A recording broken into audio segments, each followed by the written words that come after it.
CSS outline. अब मैं आपको CSS में यूज होने वाली आउटलाइन प्रॉपर्टी के बारे में जानकारी दूंगा। एलिमेंट बॉर्डर के बाहर लाइन ड्रॉ की जाती है, उसे आउटलाइन कहते हैं। आउटलाइन एलिमेंट्स के अराउंड बॉर्डर के बाहर ड्रॉ की जाती है। हमारे वेब पेज पर बहुत सारे एलिमेंट्स होते हैं, उनमें से किसी एक एलिमेंट को जरा हटके दिखाना हो तो हम आउटलाइन प्रॉपर्टी का यूज कर सकते हैं। आउटलाइन प्रॉपर्टी का यूज करके हम किसी एक एलिमेंट को बाकी के एलिमेंट से जरा हटके दिखा सकते हैं। अभी मैं इस बॉडी टैग के अंदर एक डिव टैग लिखता हूँ और मैं चाहता हूँ कि इस डिव का आईडी हो div1। फिर मैं चाहता हूँ कि इसमें एक पैराग्राफ हो, इसलिए मैं p टैग लिखूंगा। उसके बाद ग्रेटर देन सिंबल का यूज करूंगा। अब मैं चाहता हूँ इस पैराग्राफ के अंदर 100 वर्ड्स हो, इसलिए 100 टाइप करूंगा। तो अभी ये सब लिखने के बाद मैं एंटर की प्रेस करूंगा। तो यहाँ पे आप देख सकते हो डिव टैग लिखकर मुझे मिल गया। और इस डिव टैग के ओपनिंग टैग के अंदर आईडी एट्रीब्यूट मुझे लिखकर मिल गया और उस आईडी का नाम मैंने div1 लिखा था, वो यहाँ पे शो हो रहा है। और यहाँ पे पैराग्राफ टैग भी लिखकर मिल गया जिसमें 100 वर्ड्स है। तो यहाँ पे मैं गूगल ऐप पे क्लिक कर देता हूँ, अपना लाइव सर्वर चालू कर देता हूँ। तो यहाँ वेब पेज पर आप देख सकते हो पैराग्राफ मुझे शो हो रहा है जिसमें 100 वर्ड्स है। तो अभी मैं क्या करूँगा, VS कोड में जाता हूँ। तो यहाँ पे आप देख सकते हो मैंने एक्सटर्नल स्टाइल शीट यहाँ पे ऐड की है। तो उसके लिए मैंने लिंक टैग का यूज़ किया। तो अभी मैं स्टाइल डॉट CSS में जाता हूँ। यहाँ पे मैं आईडी सिलेक्टर का यूज़ करूँगा और उसमें मैं आईडी का नाम लिखूंगा जो कि है div1। तो यहाँ पे मैं हैशटैग लिखूंगा, फिर लिखूंगा div1, फिर करली ब्रैकेट्स। अब मैं इसमें क्या करता हूँ, बॉर्डर दे देता हूँ। तो बॉर्डर में दे देता हूँ 5 पिक्सल डॉटेड ग्रीन। ये लिखने के बाद मैं ब्राउजर पे जाता हूँ। तो यहाँ वेब पेज पर आप देख सकते हो 5 पिक्सल की डॉटेड ग्रीन बॉर्डर दिख रही है। अब मैं VS कोड में जाता हूँ। यहाँ पे मैं आउटलाइन इस प्रॉपर्टी का यूज करूंगा, तो इसके लिए मैं लिखूंगा आउटलाइन। यहाँ पे मैं लिखता हूँ 10 पिक्सल सॉलिड रेड।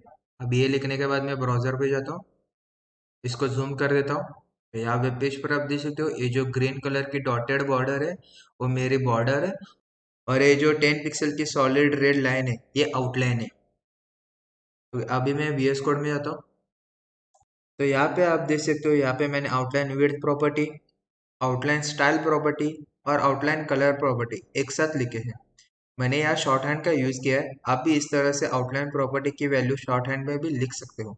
बस आपको कौन सी प्रॉपर्टी की वैल्यू सबसे पहले लिखनी है, उसके बाद कौन सी प्रॉपर्टी की वैल्यू लिखनी है, ये ठीक से याद रखना है। याद नहीं हो रहा तो आप मेरा वीडियो यहाँ आके देख सकते हो, या फिर गूगल तो है ही। अब हम प्रॉपर्टी वैल्यू लिखने का क्रम समझते हैं। यहाँ मैंने आउटलाइन प्रॉपर्टी वैल्यू में सबसे पहले आउटलाइन विड्थ प्रॉपर्टी की वैल्यू लिखी है जो कि 10 पिक्सल है।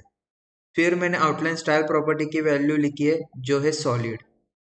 और बाद में मैंने आउटलाइन कलर प्रॉपर्टी की वैल्यू लिखी है जो कि है रेड।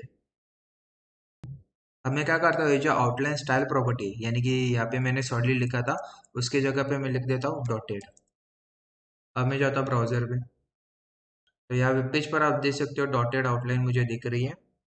अब मैं VS कोड में जाता हूँ। यहाँ पे मैं डॉटेड की जगह लिख देता हूँ डैश। अब मैं जाता हूँ ब्राउजर पे। तो यहाँ वेब पेज पर आप देख सकते हो डैश में मुझे आउटलाइन यहाँ पे शो हो रहा है। तो अभी मैं क्या करता हूँ, फिर से VS कोड में जाता हूँ, डैश की जगह मैं डबल लिख देता हूँ। अभी मैं ब्राउजर पे जाता हूँ। तो यहाँ वेब पेज पर आप देख सकते हो डबल आउटलाइन मुझे शो हो रही है। अभी मैं फिर से VS कोड में आता हूँ।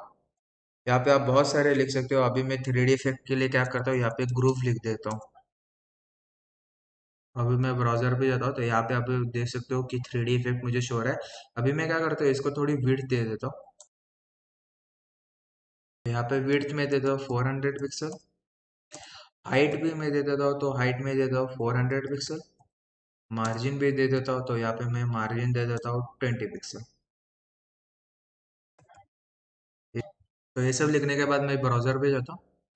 तो यहाँ पेज पर आप देख सकते हो ये जो अभी कंटेंट है वो थोड़ा अभी अच्छा दिख रहा है। तो यहाँ पे मैंने ग्रुप लिखा था, तो ग्रुप के हिसाब से यहाँ पे मुझे 3D इफेक्ट शो हो रहा है।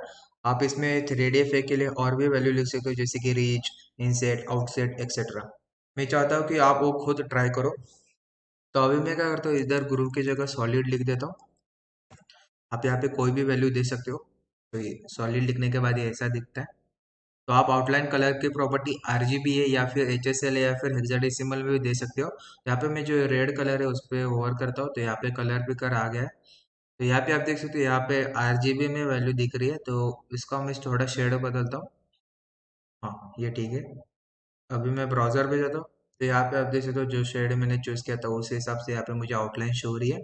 अभी मैं वीएस कोड में जाता हूँ। आप इसमें ट्रांसपेरेंसी भी दे सकते हो, तो इसके लिए मैं इस पे होवर करूँगा। यहाँ से मैं इसकी ओपेसिटी सेट कर देता हूँ। अब मैं जाता हूँ ब्राउज़र पे, तो यहाँ वेब पेज पर आप देख सकते हो ये जो आउटलाइन है वो अभी ट्रांसपेरेंट हो गई है। तो इसकी वैल्यू मैंने RGBA में लिख दी, तो आप इसकी वैल्यू HSLA में भी लिख सकते हो या फिर हेक्साडेसिमल में भी लिख सकते हो। तो उसके लिए आप मेरा कलर इन CSS वाला वीडियो देख लेना, उसमें मैंने डिटेल में बताया कि आप HSLA, RGBA और हेक्साडेसिमल में वैल्यू कैसे दे सकते हो और कलर को ट्रांसपेरेंट कैसे कर सकते हो। अब मैं आउटलाइन विड्थ प्रॉपर्टी की वैल्यू में क्या करता हूँ, 30 पिक्सल लिख देता हूँ। अब मैं जाता हूँ ब्राउजर पे, या वेब पेज पर आप देख सकते हो आउटलाइन की विड्थ 30 पिक्सल हो गई है। आउटलाइन विड्थ प्रॉपर्टी की वैल्यू आप पिक्सल में या फिर EM या फिर सेंटीमीटर में भी दे सकते हो। तो यहाँ पे आप देख सकते हो ये जो बॉर्डर है और ये जो आउटलाइन है इसके बीच में स्पेस नहीं है। इन दोनों के बीच में स्पेस क्रिएट कैसे करते हैं ये मैं अभी आपको बताता हूँ। तो इसके लिए मैं क्या करता हूँ, सबसे पहले VS कोड में जाता हूँ। तो यहाँ पे मैं आउटलाइन ऑफसेट इस प्रॉपर्टी का यूज़ करूंगा और इसमें मैं वैल्यू दूंगा 20 पिक्सल। ये लिखने के बाद मैं जाता हूँ ब्राउजर पे। तो यहाँ पे आप देख सकते हो इधर ऊपर का जो टॉप का जो पोर्शन है वो कट हो गया है, तो इसके लिए मैं क्या करूँगा, मार्जिन दूंगा। तो अभी मैं VS कोड में आता हूँ। यहाँ पे मैं मार्जिन 20 पिक्सल लिखा है उसकी जगह मैं लिख देता हूँ 100 पिक्सल। अब मैं जाता हूँ ब्राउजर पे, तो यहाँ पे आप देख सकते हो अभी ये ठीक से दिख रहा है। तो यहाँ पे जो बॉर्डर है और ये जो आउटलाइन है उसके बीच में 20 पिक्सल की स्पेस जनरेट हो गई है। आउटलाइन ऑफसेट की मदद से हम एलिमेंट के बॉर्डर और आउटलाइन के बीच में स्पेस क्रिएट कर सकते हैं, और एलिमेंट के बॉर्डर और आउटलाइन के बीच में जो स्पेस क्रिएट होती है वो ट्रांसपेरेंट होती है। तो मैं आशा करता हूँ कि आपको आउटलाइन प्रॉपर्टी अच्छे से समझ में आई होगी। तो मिलते हैं नेक्स्ट वीडियो में। सी यू सून, स्टे ट्यून्ड।